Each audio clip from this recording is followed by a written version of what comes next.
Bismillahirrahmanirrahim. Assalamualaikum warahmatullahi wabarakatuh. Innal hamdalillah nahmaduhu wa nasta'inuhu wa nastaghfiruh wa na'udzu billahi min syururi anfusina wa min sayyiati a'malina. May yahdihillahu fala mudhillalah wa may yudhlil fala hadiyalah. Asyhadu an la ilaha illallah wahdahu la syarikalah wa asyhadu anna Muhammadan abduhu wa rasuluh. Wassalatu wassalamu ala Rasulillah wa ala alihi wa ashabihi wa mawala.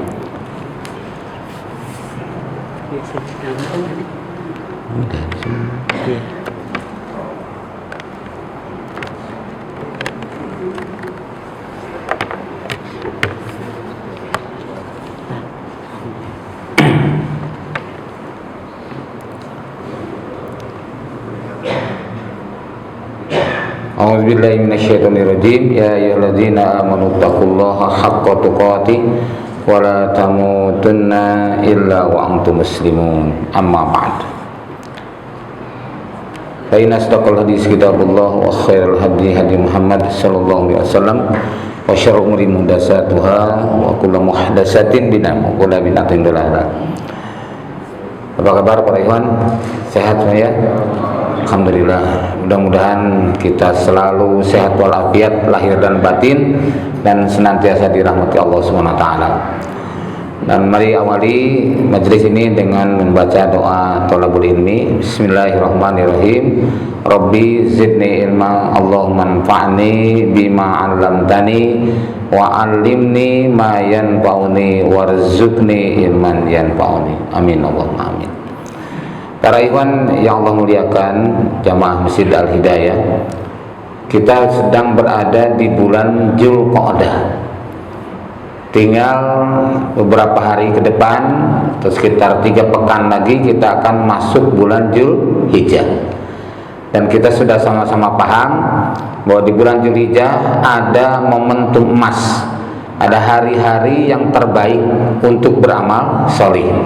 Yang sampai Rasul menyebutkan tidak ada hari-hari yang lebih baik ya, yang dipakai untuk amal soleh yang lebih Allah cintai daripada hari-hari tersebut. Itulah 10 hari di awal Dzulhijjah. Nah maka sebelum kita melanjutkan kajian Sirah Nabawiyah, saya hanya ingin mengingatkan dulu tentang pentingnya yang 10 hari itu agar kita prioritaskan. Ya, jangan sampai lupa. Ini hanya mengingatkan saja. Ini yang dimaksudkan dalam Al-Quran. Allah SWT berfirman, A'udzubillahi minasyaitonirrajim. Bismillahirrahmanirrahim. Wal fajri walayalin asyr. Demi waktu fajar dan malam yang 10. Ya. Jadi demi waktu fajar dan malam yang 10. Surah Al-Fajr.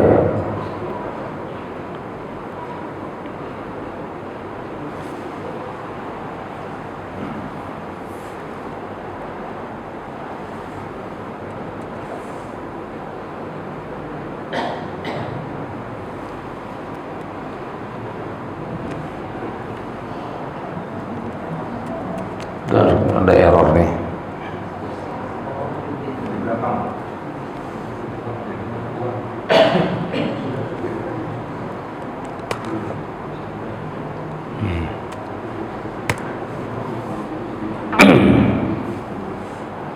Ya.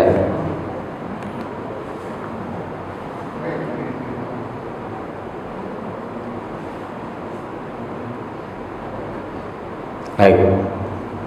Nah, ya, jadi ini yang dimaksud 10 hari di awal Dzulhijjah. Berdasarkan surat Al-Fajr ayat 1 dan 2, di mana Imam Ibnu Katsir menjelaskan ini adalah malam yang 10 hari pertama di bulan Dzulhijjah. Ini juga disebutkan oleh Ibnu Abbas, Ibnu Zubair, Mujahid, Imam Ibnu Rajab dan lainnya. Itu diriwayatkan oleh Imam Al-Bukhari dalam kitab Lataiful Ma'arif halaman 470. Nah ini hadis yang disampaikan dari Ibnu Abbas bahwasanya Rasulullah bersabda, "Ma min ayyamin amalus salih," tidak ada dari hari-hari yang dipakai untuk amal soleh pihak padanya, ahabbu ilallahi min hadil ayyam, yang lebih Allah cintai daripada hari-hari ini, ya, yakni ayyamul asr, yaitu hari yang 10 hari di awal Dzulhijjah. Qalu, para sahabat bertanya, "Ya Rasulullah, wahai Rasulullah, walal jihad fisabilillah, apakah juga tidak bisa dibandingkan dengan jihad di jalan Allah?" Qala, Nabi bersabda, "Walal jihad fisabilillah, tidak pula dibandingkan dengan jihad di jalan Allah. Illa, kecuali kharaja, ila rajulun, kecuali seseorang yang kharaja bi nafsihi, ia keluar dengan dirinya, wa malihi, dan hartanya, walam yarji, dan ia tidak kembali, tidak pulang lagi, min zalika, dari hal itu, bisyai'in, sedikit pun." Artinya orang yang berangkat jihad dengan hartanya sendiri, tidak dibiayai orang lain, lalu kemudian syahid bersama hartanya, itulah jihad yang terbaik, itulah baru seimbang dengan 10 hari di awal Dzulhijjah. Tuh, Masya Allah. Maka luar biasa, tidak boleh kita sia-siakan. Ini mumpung punya kesempatan, ya, ada persiapan kita 3 pekan ke depan untuk melakukan hal ini. Apa 10 hari bulan Dzulhijjah itu? Ibnu Hajar Al-Asqalani dalam kitab Fathul Bari menyebutkan bahwasanya yang tampak dari sebab diistimewakannya 10 hari di bulan Dzulhijjah itu karena berkumpulnya, ya, induk ibadah, yaitu sholat, ada sholat Idul Adha, puasa, ada puasa Arafah, kemudian sodakoh, ada sodakoh kurban, dan ada haji. Itu hanya terjadi pada bulan Dzulhijjah. Boleh nggak haji di bulan Muharram? Boleh tidak? Enggak. Walaupun kita bayar kerajaan Saudi, bayar ratusan miliar pun tidak akan diterima kalau haji di bulan selain bulan Dzulhijjah. Ada yang berangkat haji tahun ini di sini? Ada? Ya, kalau ada mudah-mudahan dimudahkan Allah, ya, urusannya, dan pulang jadi haji mabrur. Nah, ini amalan sunnah di bulan Dzulhijjah itu. Sekali lagi saya hanya mengingatkan saja ini karena sudah pernah disampaikan. Pertama, saum di tanggal 9 Dzulhijjah. Hadisnya ini. Di sini kalimatnya, karena Rasulullah SAW, karena Rasulullah SAW adalah Rasulullah SAW yasumu tis'a Dzulhijjah. Ingat kalimatnya, tis'a Dzulhijjah, 9 Dzulhijjah. Wa yaum Asyura, dan hari yang ke-10 di bulan Muharram, wa salasat ayam, dan 3 hari setiap mingkuli syahrin, dari setiap bulan. Ini akhir 9 Dzulhijjah atau 9 yang disebut dengan saum Arafah. Nah, ini tentang saum Arafah ini Nabi ditanya, wasila an saumi yaumi Arafah, dan ditanya Rasulullah tentang saum Arafah. Faqala, Nabi bersabda, yukaffiru sanatal madiyah wal baqiyah. Bahwa saum Arafah itu menghapuskan dosa yang lalu, setahun yang lalu, dan yang akan datang. Ini hadis riwayat Muslim nomor 2804. Kemudian adapun hadis yang tanggal 1 sampai 9, ini hadisnya, ya.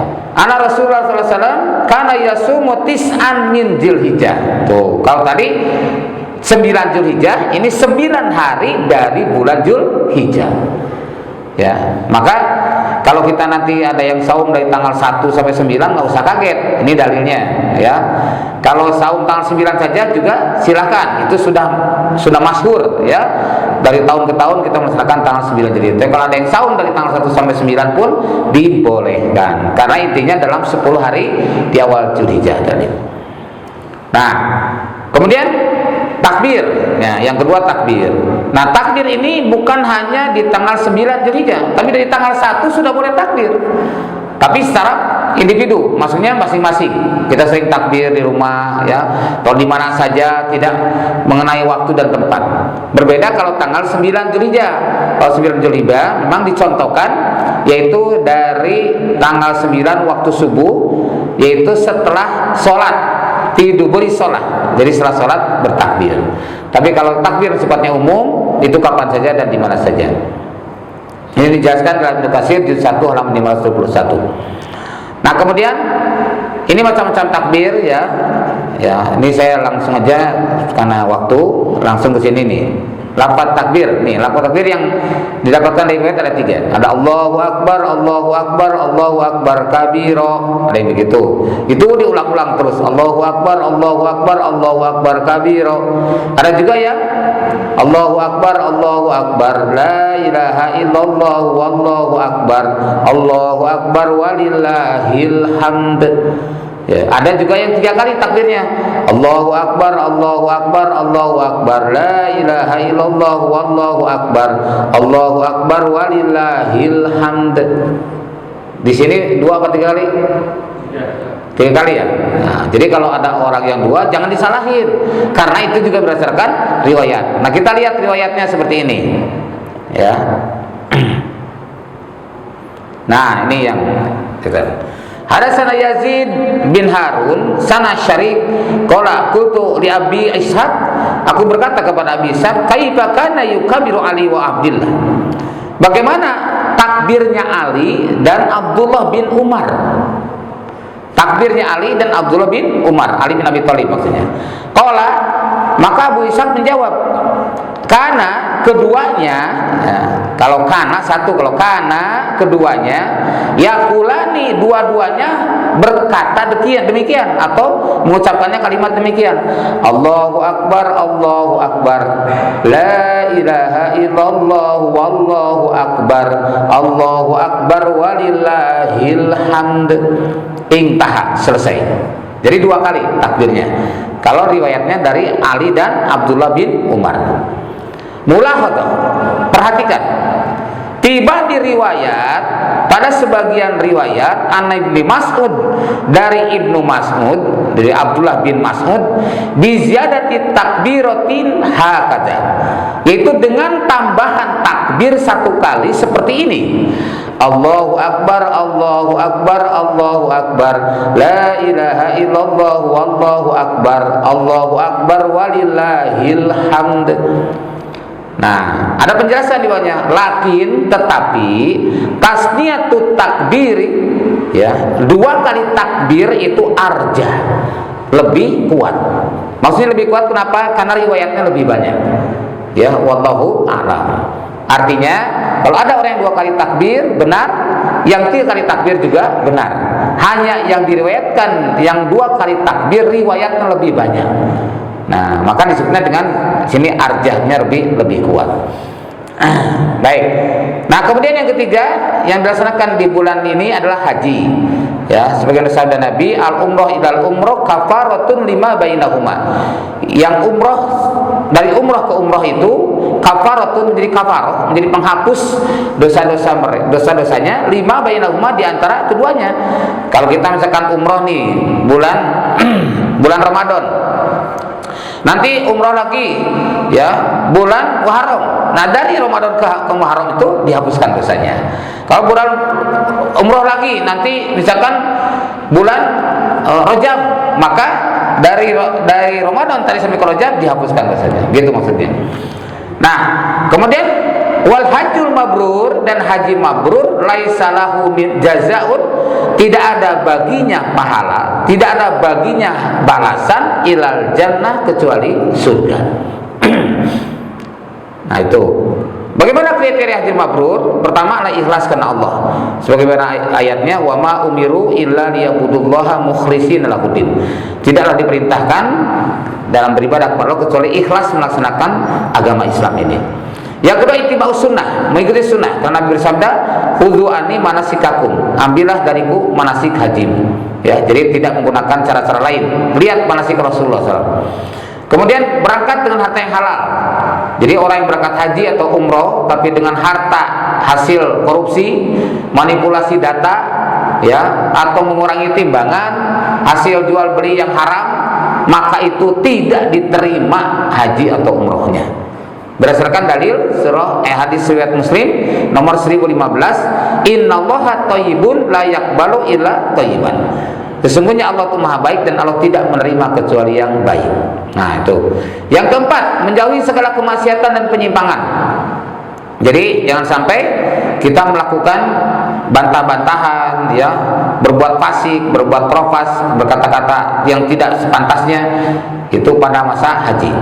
Nah, kalau kita masuk Masjidil Haram atau Masjid Nabawi, biasanya kan ada perang putih, ada tulisan merah. La tagdob, jangan kamu marah. Nah, itu sebenarnya mengingatkan kita bahwa kalimat itu bukan hanya untuk di sana, tapi kita pulang pun ingat terus tuh. Makanya ditulis besar-besar. La tagdob, jangan kamu marah. Ini dasarnya surat Al-Baqarah 197. Maka pulang dari sana pun kita menahan diri untuk tidak mudah marah. Karena menahan marah salah satu ciri orang yang bertakwa. Seperti disebutkan di surah Al-Imran ayat 134. Wal kadziminal ghaidh, dan menahan marah. Wal afina ninas, serta memaafkan manusia. Itu termasuk ciri orang bertakwa. Kemudian yang kelima, setelah haji itu kita makin baik, ibadahnya makin baik, hubungan dengan Allah, begitu pula hablum minanas, hubungan manusia semakin baik, ya, baik antara sama, makin peduli, makin tawadu, ya, bergaul dengan baik dan sebagainya. Nah, itulah haji mabrur. Nah, kemudian yang keempat, di bulan itu pula, di awal Dzulhijjah tadi, banyaklah beramal soleh. Kita banyak sholat berjamaah, senantiasa konsisten, ya, banyak zikir, banyak sedekah, meningkatkan bakti kita pada orang tua, amar ma'ruf nahi mungkar, silaturahmi, dan berbagai amal soleh lainnya, tidak dibatasi. Nah, terakhir adalah berkurban. Fasholli li rabbika wanhar. Maka sholatlah engkau karena Allah, dan wanhar, berkurbanlah. Baik, para ikhwan, itu saya hanya mengingatkan gambaran keutamaan di bulan Dzulhijjah. Kita akan masuk pada materi lanjutan, yaitu tentang, ini sudah ya, gangguan kaum Quraisy kepada sahabat Rasulullah SAW. Ini sudah, ini juga sudah. Mungkin para ikhwan masih ingat. Nah, ini juga yang terakhir, tuntutan Quraisy kepada Nabi SAW. Jadi karena mereka menghalangi dakwah tidak berhasil, maka bahkan menambah keyakinan kaum muslimin terhadap keimanan mereka. Maka kaum Quraisy melakukan langkah-langkah sebagai berikut. Mengutus Utbah bin Rabi'ah. Maka Utbah mendatangi Nabi dan berkata, "Hai anak saudaraku, engkau dari golongan kami, sebagaimana yang engkau ketahui, engkau adalah keturunan terhormat, akan tetapi engkau telah membawa suatu urusan yang besar kepada kaummu. Engkau pecah belahkan persatuan mereka, engkau bodoh-bodohkan mereka, engkau celah agama dan Tuhan-Tuhan mereka, engkau kafirkan bapak-bapak mereka yang sudah tidak ada. Maka dengarlah ucapanku, jika engkau mau harta, kami akan kumpulkan untukmu." Jadi harta kami akan kami kumpulkan, lalu kuberikan padamu. Yang penting kamu jangan lagi berdakwah, gitu ya. Kemudian, atau engkau ingin menjadi orang yang paling kaya, dan dikumpulkan harta itu. Lalu kemudian kalau engkau ingin menjadi penguasa, maka akan kami angkat kau jadi pemimpin di tengah-tengah kami. Atau engkau ingin mencarikan seorang istri, maka akan disajikan orang yang cantik-cantik. Atau engkau misalkan perlu pengobatan nih karena terganggu dengan jin, saya akan carikan tabib yang hebat, gitu.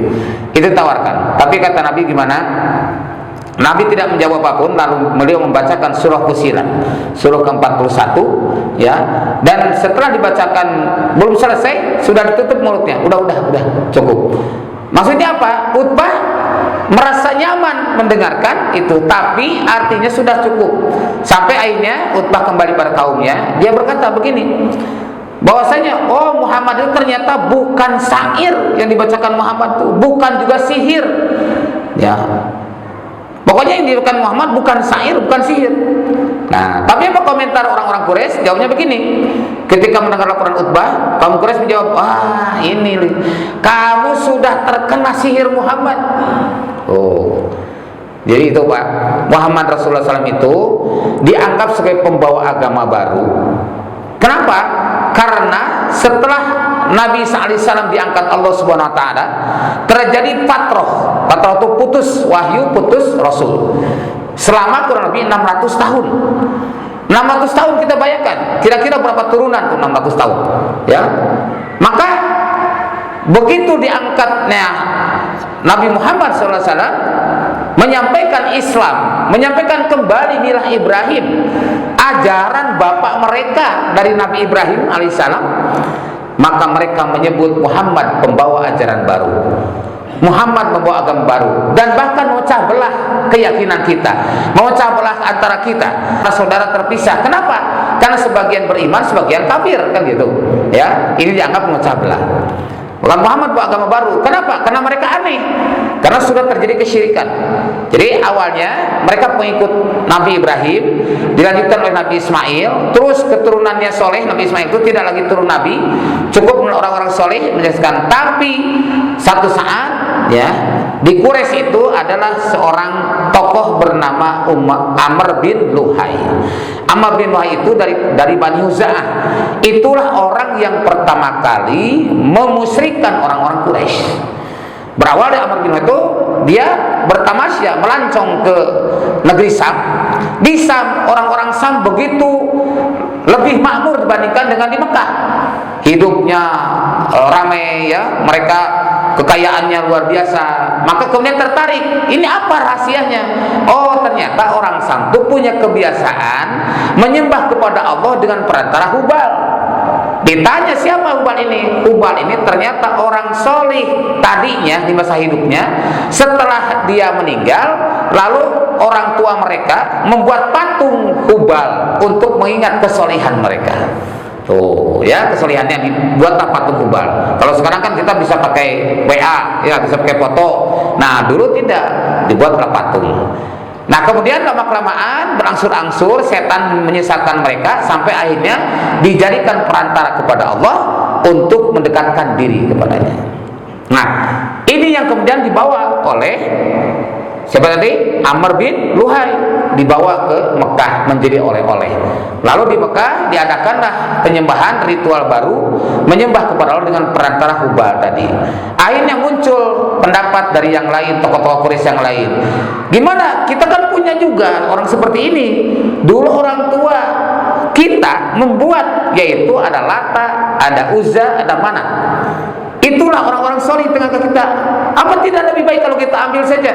Maka diambillah. Itu ada di satu di kubur asalnya ya, di Nakhla dekat antara Mekah dan Madinah. Kemudian dibongkar, dia ambil kembali kok.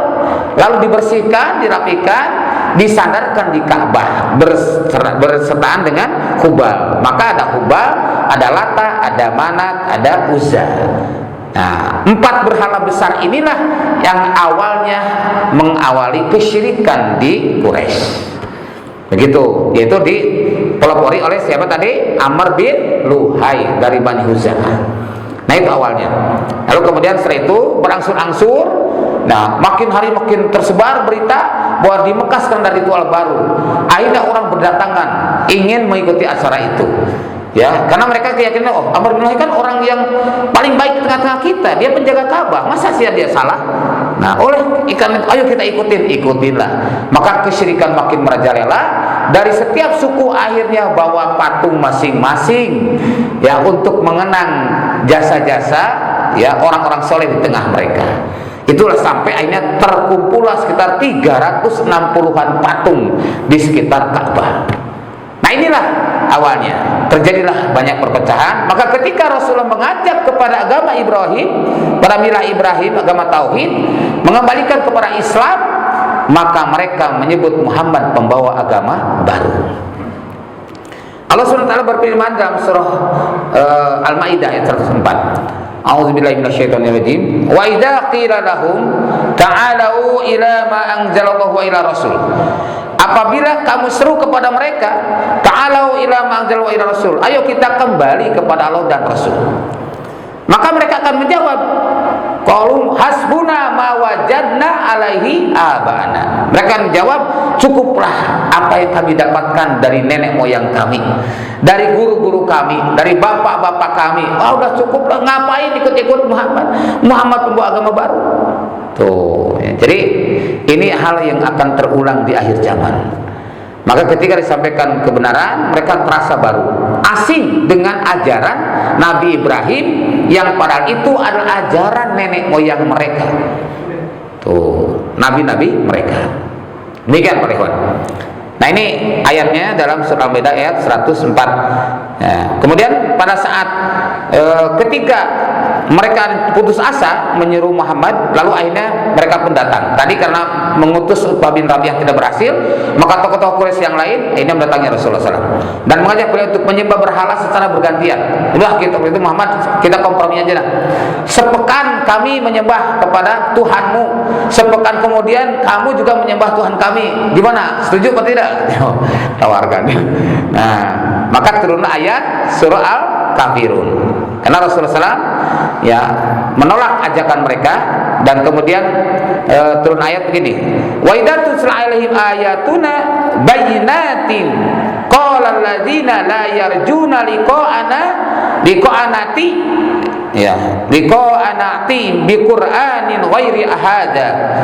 Jadi apabila dibacakan atas mereka ayat-ayat kami dengan jelas, maka ia berkata, orang-orang yang tidak menghendaki pertemuan dengan Allah, yang tidak yakin akan berjumpa nanti di hadapan Allah, ya, minta kepada supaya mengganti, jangan dibacakan Quran ini, atau ganti dengan yang lain. Ya, abadilhu kul ma yakunu li an ubadilahu min tilqa'i nafsi. Tuh, maka Rasulullah, bagaimana saya menggantinya? Toh tidak saya sampaikan kepada engkau bukan dari diriku sendiri, tapi in attabi'u illa ma yuha, yang aku ikuti hanyalah wahyu yang diwahyukan ilayya kepadaku. Inni akhafu in asaitu rabbi adzab yaumin azim. Justru aku takut dengan bermaksiat kepada ini akan mendatangkan siksa yang sangat besar. Nah, inilah jadi ketika dibacakan kepada mereka, ya, orang tidak mengharapkan pertemuan dengan Allah, mereka berkata, tidaklah patut bagiku, coba kalian gantikan dengan Quran yang lain, atau dari gantilah dia. Maka Rasul menjawab, tidaklah patut bagiku menggantinya dari pihak diriku sendiri, aku tidak mengikuti kecuali apa yang diwahyukan kepadaku. Tuh. Jadi Rasulullah takut, aku takut jika mendurhakai Tuhanku kepada siksa hari yang besar, atau hari kiamat. Ya, Quran surah Yunus ayat 15. Tidak lama setelah peristiwa itu, Rasulullah SAW menyampaikan dakwah di kalangan pembesar Quraisy. Satu hari saat beliau menerangkan Quran pada mereka, orang-orang Quraisy, ya, datang Abdullah bin Umi Maktum. Rasul tidak peduli dengan orang ini karena sedang menghadapi para pemuka Quraisy. Tapi kemudian Allah menegur dengan surah Abasa. Ya, A'udzubillahi minasyaitonir rajim. Bismillahirrahmanirrahim. Abasa wa tawalla an ja'ahul a'ma. Nah, jadi ketika datang orang yang buta kepada engkau, lalu engkau bermuka masam dan berpaling, Allah menegur. Nah, maka sejak itu, setelah teguran itu, Rasul tidak pernah lagi meremehkan orang-orang miskin dan orang-orang yang du'afa.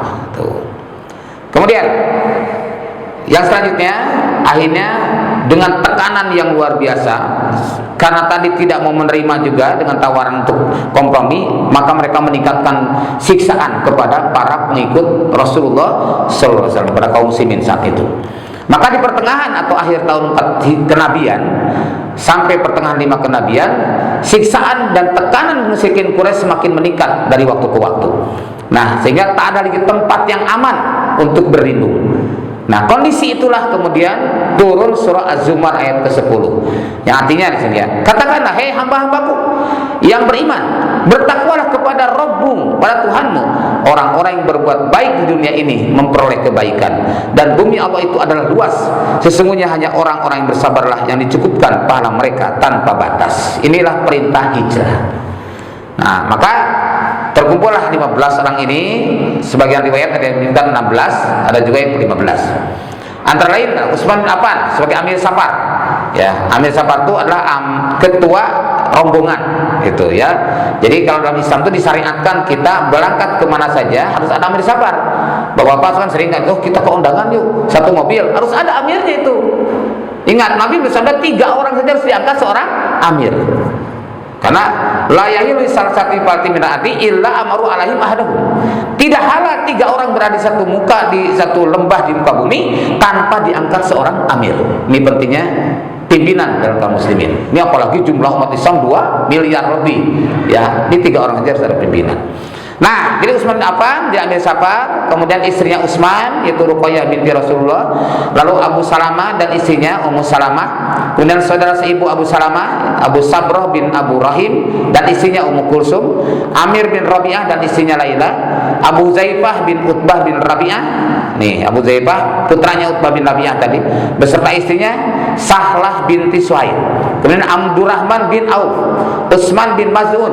Utsman itu termasuk orang yang pertama baiat di Madinah saat menerima dakwah daripada Utsman bin Umair, ya. Ini juga hijrah ke Habsyah, ke Habasyah. Sahal bin Al-Baidah an Zubair bin Awam. Nah, ini ungkapan Rasulullah SAW ketika Utsman bin Affan sudah berangkat. Beliau berkata kepada para sahabatnya, beliau bersabda, sesungguhnya mereka berdua, maksudnya Utsman bin Affan dan Ruqayyah, adalah keluarga pertama yang berhijrah di jalan Allah setelah apa yang pernah dilakukan oleh Nabi Ibrahim dan Nabi Lut alaihi wassalam. Ini terdapat dalam Zadul Ma'ad juz 1 halaman 24. Nah, para muhajirin berangkat di tengah malam gelap gulita, mengendap-endap karena takut ketahuan sama orang Quraisy. Nah, menuju mana? Menuju pelabuhan Syaibah, ya, di Mekah. Qadarullah sesampainya di pelabuhan ada dua kapal dagang menuju Habasyah. Jadi begitu sampai di pelabuhan datang kapal dagang, Allah yang ngatur semua itu, ya. Nah, sehingga mereka bisa berangkat selamat. Nah, orang Quraisy aslinya tidak tahu, tapi kemudian setelah mengetahui dikejarlah mereka sampai di pelabuhan. Tapi ternyata kapal sudah bertolak, akhirnya tidak terkejar. Nah, kaum Quraisy setelah mengetahui tidak bisa mengejar kaum muslimin. Nah, ini karena penderitaan di pengasihan Habasyah itu sedikitnya jumlah muslimin sangat berhijrah, mereka hanya kembali setelah 3 bulan. Nanti ini akan kita bahas pada mendatang. Nah, ini gambaran tentang pelabuhan Syaibah, ya. Para ikhwan bisa lihat di gambar. Itu dari Mekah sampai ke Habasyah. Dikenal juga sebagai pelabuhan Yaskum, terletak di dekat kota Mekah. Pelabuhan ini terletak di pantai Laut Merah di dekat kota Jeddah yang jaraknya sekitar 100 km, 62 mil dari Mekah. Ya. Dan adapun Syaibah ke Habasyah itu sekitar 3.000 sampai 3.500 km. Jadi kalau kita ke ujung Pulau Jawa, Banyuwangi, ya, atau Blitar itu kan 1.000 kilo lebih, berarti 2 balikan gitu, ya. Masya Allah, sangat jauh. Dan itulah hijrahnya para sahabat waktu itu naik perahu atau naik kapal yang akan ke Habasyah. Wallahu a'lam bishawab. Demikian para ikhwan. Sebentar lagi Isya, ya. Ada pertanyaan? Silakan. Ya, silakan, Pak. Saya ingin bicara sedikit mengenai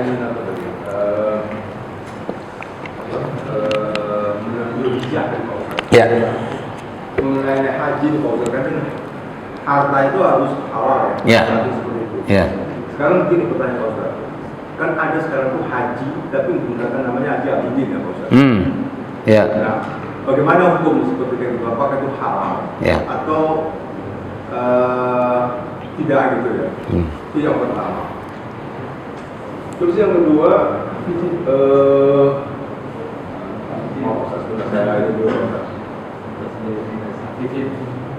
Haji Abidin, Haji Nur Dinas.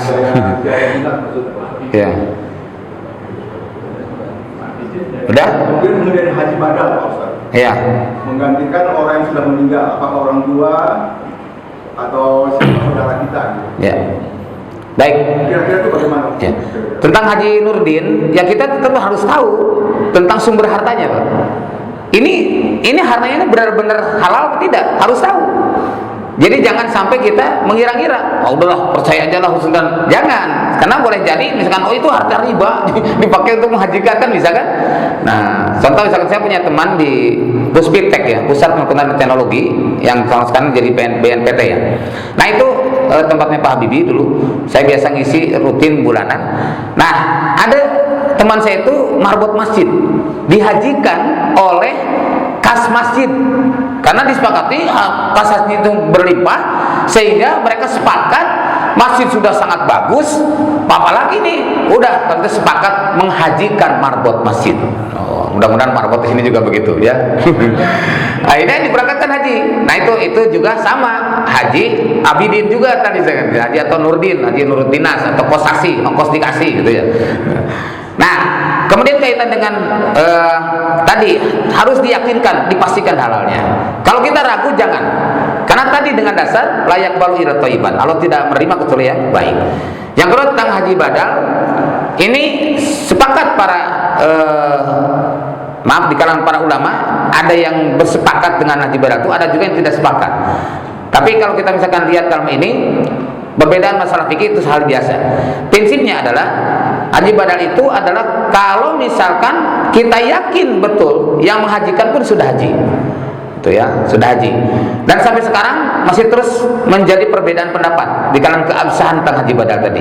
Karena kalau misalkan melihat daripada hadis orang tua yang dibadali oleh anaknya itu dengan dasar dia wasiat atau karena ketidakmampuan untuk berangkat, tapi memberikan ongkos secukupnya, dalam artian tidak begini udah haji berapa 10 juta 5 juta, tidak begitu, tapi sesuai dengan kadar kemampuannya. Oh ini sekarang keperluan haji itu taruh misalkan 40 juta, yang 40 juta gitu.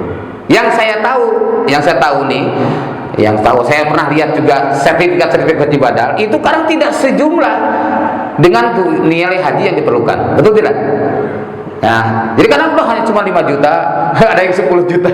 Ya, kalau seperti itu, mohon maaf, ya, saya belum sepakat sama ini, ya. Kalau seperti itu, tapi kalau sesuai dengan kadar tertentu prosedurnya syariah tadi, jumlahnya sama, kemudian kaifiatnya juga jelas sesuai dengan urutan haji, ya, tidak ada dipotong-potong.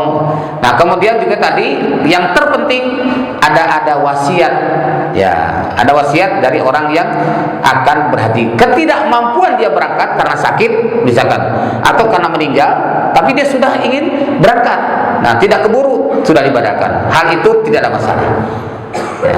Tapi kalau selain itu sampai sekarang tetap masih dalam perdebatan para ulama, wallahu alam bisawab. Sementara itu waktu sudah isya ya, kita skors dulu. Alhamdulillah, amin. Assalamualaikum warahmatullahi wabarakatuh.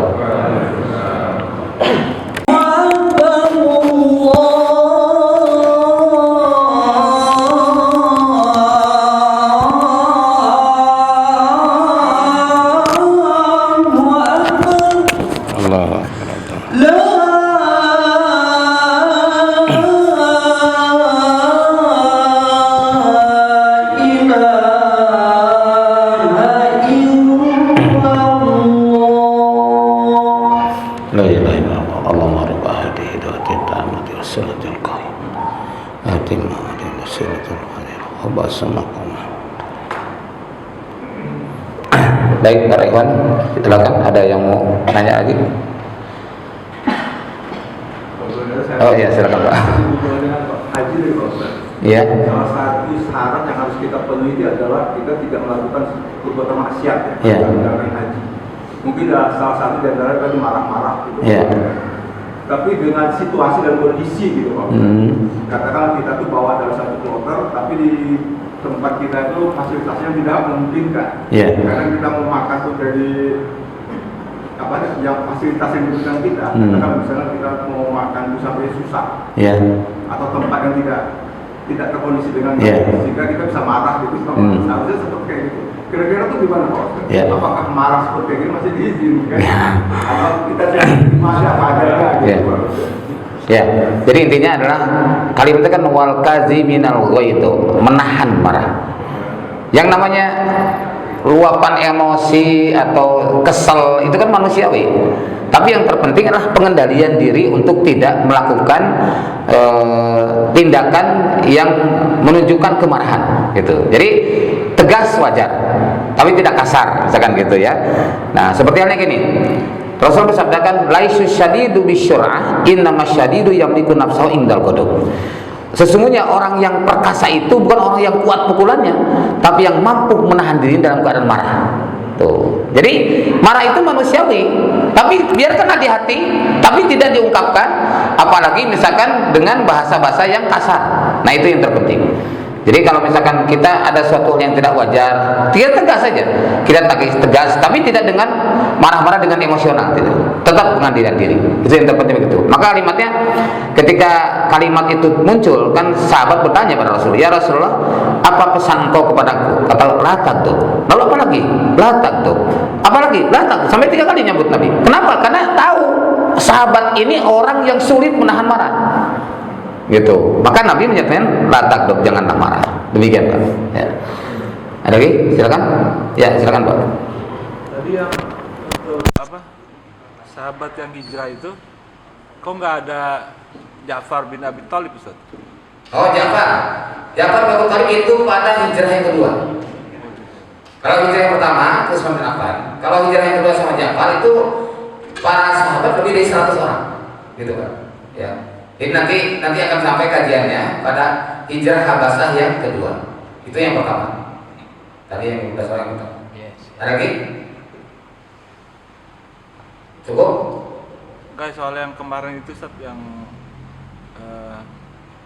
Isra Mi'raj itu, kan peristiwanya bilang, Ustaz kemarin bilang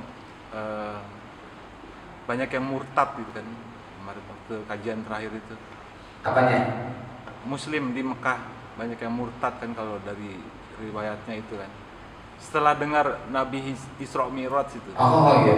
Yeah. Nah, saya kemarin lihat lagi kajiannya. Yeah. Jadi Yeah. kebanyakan emang dari Ibnu Ishaq sama Ibnu Ibsam kan riwayatnya itu semua, termasuk yang dari Syekh yang juara itu Nasim Buri apa siapa yang dari India itu.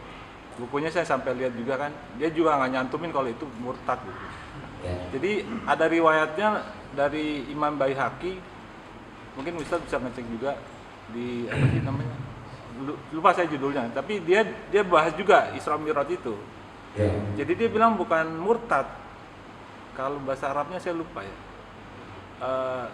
fitnah katanya. Jadi fitnah, bukan, tapi fitnahnya maksudnya diuji gitu. Nah itu Ya. kira-kira gimana, Ustaz? Baik. Jadi tentang setelah saat Isra Mi'raj terjadi, memang sebagian sahabat ragu dengan apa yang terjadi di masa Rasul itu. Apa mungkin ya Isra sama hanya 1 malam? Banyak sahabat yang ragu banyak. Tetapi ketika orang-orang kemudian mencemoohkan itu di depan Abu Bakar, lalu orang bilang, Abu Bakar, itu sahabat itu makin gila aja. Emang kenapa? Katanya. Coba saja kamu pikir, mana mungkin Isra dari Mekah ke Madinah, dari Masjidil Haram, dari Masjidil Haram ke Masjidil Aqsa, itu hanya 1 malam. Itu kan hanya buatan orang gila. Tidak mungkin. Apa kata Abu Bakar? Kalau dia yang berkata, maksudnya Nabi Muhammad SAW, lebih dari itu pun saya beriman.